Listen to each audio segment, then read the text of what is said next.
महाराज जी, एक माता स्वयं कर्म और वाणी में संतुलन बनाकर चरित्र निर्माण कर अपनी युवा संतान को भौतिक आकर्षण, नाना प्रकार की लालसाओं से कैसे बचा सकती है महाराज? बचपन से।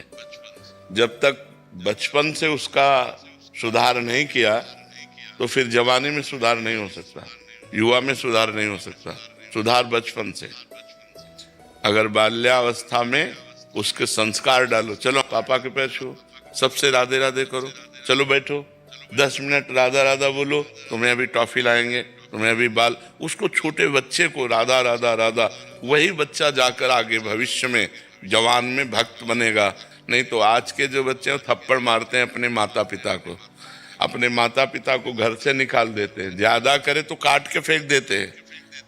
आतंक भर गया है दिमाग में दुष्टता भर गई है, क्योंकि आधुनिक पढ़ाई और आधुनिक सफलता देख देख करके वो मतलब उनकी जो बुद्धि है वो भ्रष्ट हो गई, अध्यात्म से भ्रष्ट हो गई। बहुत पुराने समय में गांव में नौटंकी होती है ना, नौटंकी में एक नाटक देखा था, सुल्ताना डाकू। उसी सुल्ताना डाकू पे बनाया गया था। सुल्ताना डाकू था, बहुत बड़ा डाकू था। उसको जब फांसी की सजा मिली, अंग्रेजों का राज्य था, तो उनसे पूछा गया तुम्हारी अंतिम इच्छा क्या है? तो उन्होंने कहा हमें माँ के गले लगना है। तो उनकी माँ बुलाई गई, वो रोती हुई आई, जब गले लगी तो दांत से मुंह में नाक काट ली उसने ऐसे। तो पूछा कि क्यों, ऐसा क्यों किया? तो बोले जब मैं कक्षा 1 में था एक कलम चुरा के लाया था, तो माँ ने कहा था शाबाश बच्चा, लिखने के काम में आएगी। तो मैंने समझा अच्छा है, आज मैं सुल्ताना डाकू बनाऊं तो इस माँ के कारण बनाऊं। अगर ये पहली कलम में हमें थप्पड़ जमा देती तो आज मैं फांसी में न चढ़ता, मैं आज गलत कार्य में न जाता। तो बच्चे की जीवनी बनाने वाले माता पिता ही होते हैं।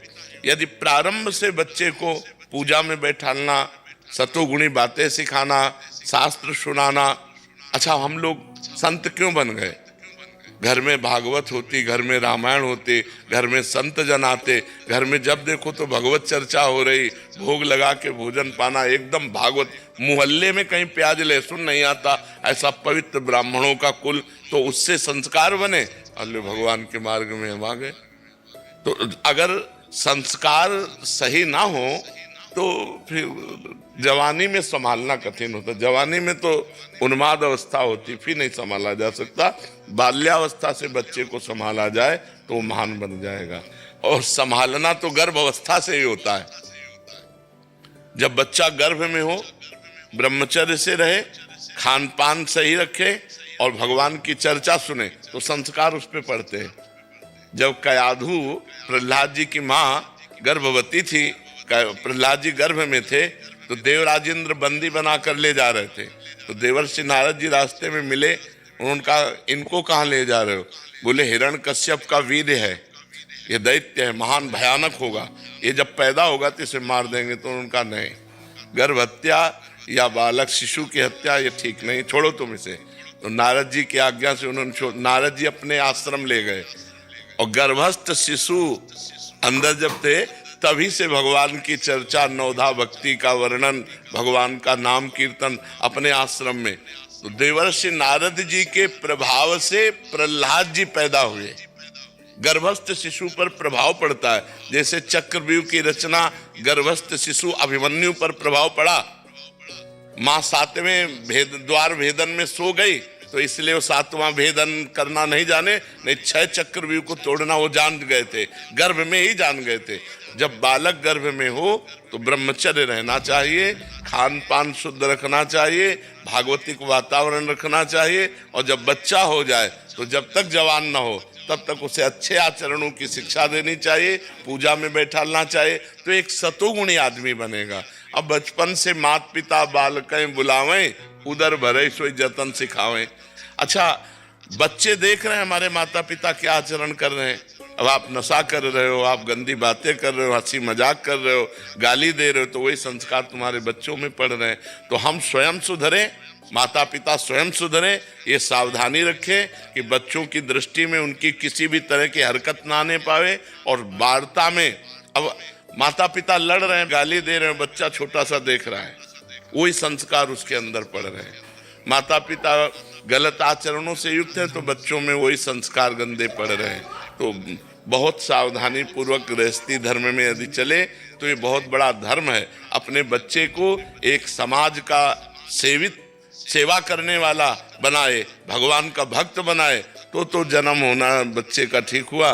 नहीं तो देखो ना आप कैसे कैसे बच्चे पैदा हो रहे हैं कि बड़े बूढ़े माताओं बहनों के साथ कैसा व्यवहार कर रहे हैं कि तुम जवान हो, गिरे को उठाना चाहे कि गिराना चाहे। कोई माँ बहन जंजीर पहने ऐसे नजदीक मोटरसाइकिल ले मारा ऐसे, वो हाथों घसीलती चली जाए। अब कहाँ लगा, कहाँ कष्ट हुआ, अब इतना निर्दयी हो गया है, अब उतने में उसकी जान पर खेल गए। तो ये जवान लोग जो है जो गलत रास्ते अपना रहे हैं, उसका कारण है उनको बचपन से आध्यात्मिक की शिक्षा नहीं मिली।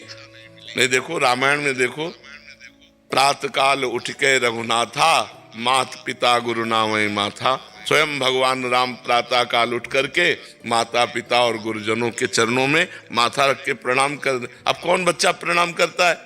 क्योंकि सिखाया नहीं गया, आचरण ही नहीं दिए गए। जिनको सिखाया गया वो बच्चे करते हैं, और जो करेंगे वो आगे उन्नति को प्राप्त होंगे। जल्दी से पढ़ूंगा, भगवती कृपा हुई है, ऐसा शायद मैं दोबारा नहीं लिख पाऊंगा। महाराज जी जीवन में परिवर्तन तो आया है, और ये आई हमको खींच के, अब हम चलेंगे जबरदस्ती। अब हमारे घर में क्या बदला सुनिए आप, कि आपके प्रवचन सुनती है तो आंख में आंसू भरती है। वृंदावन आने की जिद में मुझसे रोज झगड़ती है, और पति परमेश्वर होता है ये भ्रम भी अब तो टूट गया। मुझसे ज्यादा मोबाइल पर आपको देखा करती है, मुझसे ज्यादा मोबाइल पर। और देखिए, बीज आपके प्रवचनों के रोज हृदय में बोता हूँ। अब तो मैं पत्नी की हर एक बात के संग में होता हूँ, और पत्नी का सम्मान करो, ये बात आपने बोली थी, इसीलिए अब रोज खुशी से बर्तन कपड़े धोता, इसीलिए अब रोज खुशी से। और हमारे कुछ अपने लोग आए हैं, पहले दुख से धोते थे। सही कह रहे हैं महाराज जी। हमारे कई लोग आपसे, मेरे कुछ खास लोग आपके दर्शन करने गए, जीवन बदल गया, मेरा भी बाकी है।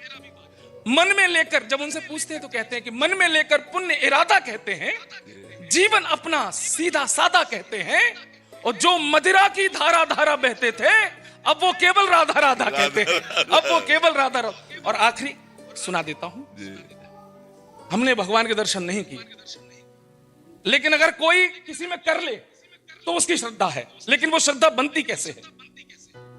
कि सृजन का सार सारी सृष्टि में समाया सुनो, स्वर स्वर मिले मृदुगान बन जाते हैं, और बूंद बूंद मिलती है सिंधु के सृजन हेतु, ईंट ईंट जोड़ के मकान बन जाते हैं, और एक एक धागा जुड़े प्रीत की कतार में तो जीवन के पुण्य परिधान बन जाते हैं, और प्रेम का सृजन कर धरती को जीत ले जो, ऐसे संत ही तो भगवान बन जाते हैं, ऐसे संत। और एक जरूरत, आखिरी शब्द इसलिए सुना रहा हूं, बहुत जरूरत है वो। महाराज जी, इस समय विश्व में अशांति फैली है, और पड़ोसी देश भी हमें चैन से नहीं रहने देता है।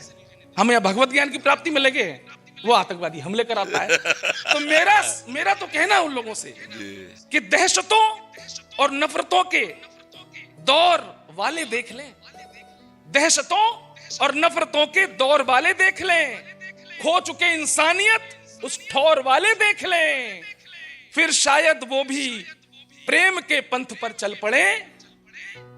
एक बार आपके प्रवचन लाहौर वाले देख लें, एक बार आपके प्रवचन। बहुत बहुत महाराज जी आशीर्वाद बना रहे हैं आपका। महाराज जी, किसी भी कार्य में निर्णय लेने में मन डगमगाता है, गलत ना हो जाए उस बात की शंका रहती है, ऐसे में क्या सोच के निर्णय लिया जाता है हमारे? भगवान का आश्रय और नाम, अगर नाम जप करोगे तो तुम्हारे अध्यात्म बल की वृद्धि होगी। अध्यात्म बल जब बढ़ता है तो बुद्धि प्रवीण हो जाती है। जब बुद्धि प्रवीण होती तो एक सेकंड में निर्णय कर देगी ठीक है कि नहीं ठीक है। और आश्रय भगवान का, कि भगवान सर्वज्ञ हैं, हे भगवान हमारे अंदर प्रेरणा करो, ये कार्य करूं या ना करूं। भगवान से प्रार्थना, भगवान का आश्रय और नाम जप, तो सही निर्णय एक सेकंड में आ जाएगा। हमारी बुद्धि तो भयभीत करती है कि पता नहीं यार सफलता हो कि ना हो, ये कार्य ठीक है कि नहीं ठीक है। तो मैं अल्पज्ञ हूँ, लेकिन भगवान सर्वज्ञ है ना, तो हम सबसे पहले भगवान से, अगर सबसे पहले भगवान से हम प्रार्थना करेंगे तो भगवान का नाम है मंगल भवन। मंगल भवन अमंगल, तो अमंगल तो आगे हो ही नहीं सकता, क्योंकि मंगल भवन भगवान का चिंतन किया तो आपको तुरंत थोड़ी ही देर में मन में आ जाएगा या कोई ऐसा संकेत मिल जाएगा कि मत करो, इसमें अमंगल है। और अगर मंगल है तो हृदय में शीतलता आ जाएगी और आएगा करो। तो भगवान से प्रार्थना और नाम जप, ये दो काम आप करो तो आपके मन का जो भय है ये नष्ट हो जाएगा। पर ये सफलता तभी होगी जब शराब नहीं पियोगे, मांस नहीं खाओगे, पराई माता बहनों के साथ गंदी भावना नहीं करोगे। अगर ये परहेज नहीं है तो फिर दवा काम नहीं करेगी। परहेज ठीक है। शराब पीते हो? कभी कभी एक बार जुआ हो रहा था तो कुछ लोग खड़े थे, तो वहां फोर्स पहुंचा, पहले डंडा मारा उसके, क्योंकि वो देख रहा था ऐसे। तो उसने कहा यहाँ क्यों खड़े हो? बोले देख रहे थे। बोले साहब पहली बार आए। बोले सब कहते पहली बार आए ऐसे सब कहते हैं। तो गलत काम कभी कभी करो या रोज करो, गलत गलत है। अगर आज आप यहाँ आए हो तो भगवान की आप पर कृपा है, क्योंकि बिना भगवान की कृपा के साधु संग नहीं मिलता। अब मोहि भा भरोसा हनुमंता, बिनु हरि कृपा मिले नहीं संता। तो कुछ तो ले लो और कुछ दे दो, ज्ञान ले लो और दुर्गुण दे दो। तो नियम लो आज से कि आप शराब नहीं पियोगे। पक्का? मौन हो के नहीं? जी पक्का गुरुजी। हाँ, आज से शराब नहीं पियोगे।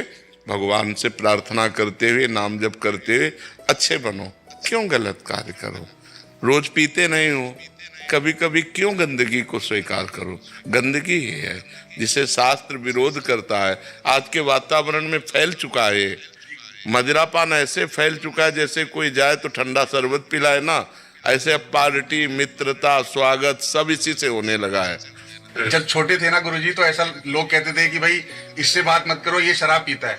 अब कहते हैं कि भाई इससे बात मत करो, ये शराब नहीं पीता। हाँ बिल्कुल बिल्कुल। ये क्या है गुरुजी कि दिल्ली शहर में तो सोशलाइज होने के लिए ऐसा एक वो हो गया है कि आपको जाना है और आपको ग्लास पकड़ना है, और आप चाहे पियो मत पियो पर आपको ग्लास। एक हम कथा सुना दे तो तुम्हारा उत्तर बहुत बढ़िया इस बात का आ जाएगा। ब्रह्मा जी के 4 पुत्र हैं। वैसे तो सब सृष्टि ही है, सतयुग, त्रेता, द्वापर और कलयुग। जब नरक की सृष्टि हुई तो ब्रह्मा जी ने सतयुग से कहा जब तुम्हारा राज्य आएगा बेटा तो नरक की तरफ भी ध्यान रखना, क्योंकि वो खाली नहीं रहना चाहिए। तो उनका हमारे राज्य में कोई नरक नहीं जाएगा। तो त्रेता से कहा तो उनका बड़े भैया जिस मार्ग में चलेंगे उसी मार्ग में हम चलेंगे। द्वापर से कहा तो द्वापर ने कहा पिताजी आपकी आज्ञा का कुछ कुछ पालन करने की कोशिश करूंगा। जब कलयुग से कहा तो कलयुग ने कहा पिताजी जैसे बड़े भैया के राज्य में कोई नरक नहीं जाएगा, ऐसे मेरे राज्य में कोई स्वर्ग नहीं जाएगा। मैं पूरा नरक हाउसफुल करूंगा। समझ रहे हो ना? तो उसी का राज्य चल रहा है। तो आप जैसा कह रहे हो ना कि अगर शराब ना पिए तो लोग कहते इसे बात मत करो, शराब नहीं पीता। शराब पीता है इसलिए बात करो, मतलब टोटल नरक। कलयुग ने वादा किया है, कलयुग ने वादा किया कि कोई भूल चूक से भगवत प्राप्ति कर ले या स्वर्ग चला जाए, नहीं सीधे हम पूरा नरक हाउसफुल करेंगे। तो देखो शराब पीना, पराई स्त्री से व्यभिचार करना, मांस खाना, चोरी करना, जुआ, घूस, अपराध प्रवृत्ति ये बढ़ती चली जा रही है। आप देखो ना, बिल्कुल नॉर्मल हो गई है। बिल्कुल। तो भैया कलयुग वाली बात सच्ची मत करो कि यार सब हाउसफुल हो जाएंगे। नहीं, कुछ तो बच लिए जाए, कुछ तो आप बच जाओ, क्योंकि अच्छे आदमी हो। आपको भगवान ने सत्संग दिया, वृंदावन धाम आए साधु संग के, तो आपका दुर्गुण छूट जाना चाहिए। तो आज से नियम ले लो कि आप शराब नहीं पियोगे। और आप ही न ले यार, जितने बैठे उतने सब ले लो। गंदे आचरण काहे को करो? उससे कोई लाभ, एक लाभ बता दो हमको। अगर एक भी लाभ हो तो हम उसको छोड़ने की कोशिश करें। हमारे शास्त्रों में तो निषेध है ही, लेकिन प्रगट में भी एक भी लाभ हो तो, किसी भी तरह की अगर अच्छाई होती तो हम उसको सपोर्ट करते। एक भी अच्छाई नहीं, और अंदर जाकर के हमारे किडनी को, हमारे लीवर को, हमारे दिल को, हमारी आंतों को नुकसान पहुंचाती है, जिसमें मृत्यु निश्चित हो सकती है। ऐसे व्यसन को क्यों किया जाए जिसमें हमारे अंगों की हानि हो, पैसे की हानि हो, बुद्धि की हानि हो। और समाज भी हंसता है जब कोई ज्यादा नशे में हो जाता है, ऐसे पड़े दिखाई देता है तो समाज हंसता है। तो इसलिए हमें लगता है भाई इसे छोड़ दो, ठीक है, और भगवान का आश्रय लो, नाम जप करो, अच्छे आदमी बनो, बुरे आदमियों की संगति से बचो, नहीं तो बहुत हानि हो जाती है। और आजकल बहुत बुराइयां बढ़ रही हैं। अगर अध्यात्म से कोई जुड़ा नहीं है तो उसमें बुराइयां ही बुराइयां भरती चली जाती हैं। जरा जरा सी बात में लड़ जाना, जरा जरा सी बात में एक दूसरे की हत्या तक कर देना, मतलब बहुत ही निकृष्ट बुद्धि बढ़ रही। बुद्धि कितना निकृष्ट हो रही। जो भाई हमारे माँ के गर्भ में यार हाथ दो हाथ ले जा, तो या छोटा है या बड़ा है, क्या फर्क पड़ता है, तू मेरा भाई है। भ्रातृ प्रेम नहीं रह गया, पति पत्नी में प्रेम नहीं रह गया, पिता पुत्र में प्रेम नहीं रह गया। कितना मतलब ऐसे आचरण फैल रहे हैं जो सुने नहीं जा सकते।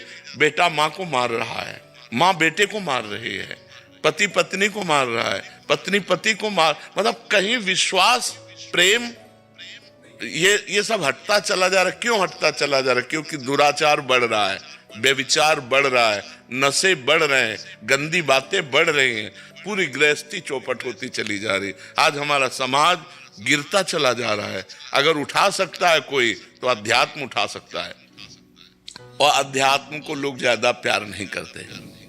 मतलब ऐसे गिने चुने आप लोग हैं जो अध्यात्म सुनने आए हैं, नहीं तो अध्यात्म को कोई ज्यादा कदर नहीं करता। कदर करता है रुपया कैसे आवे, कुछ भी करना पड़े। अगर नौकरी लगना चरित्रहीनता का प्रसंग है तो राजी है। पहले था कि चाहे सब कुछ नष्ट हो जाए लेकिन चरित्र हमारा बचना चाहिए। कहा जाता है इज्जत है तो सब कुछ है, और आज क्या है, इज्जत की मिटिया मेट है, नहीं। और एक वो अंग्रेजी में कहावत थी कि धन गया तो कुछ नहीं गया, स्वास्थ्य गया तो कुछ गया, और चरित्र गया। अब उल्टा है, उल्टा दिमाग चल रहा है, बुद्धि भ्रष्ट होती चली जा रही है। हम महाराज जी आते हुए यही बात कर रहे थे। एक आदमी बोले कि अब कोई, जैसे पहले बोलते थे कि भाई ये जो है जेल में रह के आया है तो कितना गंदा आदमी होगा जो अंदर रह के आया है। अब वो कहते हैं कि जेल में रह के आया लेकिन देखो कितना पैसा है, दुबई में घर ले लिया, न्यूयॉर्क में घर ले लिया। अब लोग बाहर, हाँ, लोग कह रहे हैं भैया कोई फर्क नहीं पड़ता, पैसा है ना बस, बहुत है। बस हाँ, पैसा, पैसा का वही तो बताया, सारा महत्व पैसे पे चला गया है।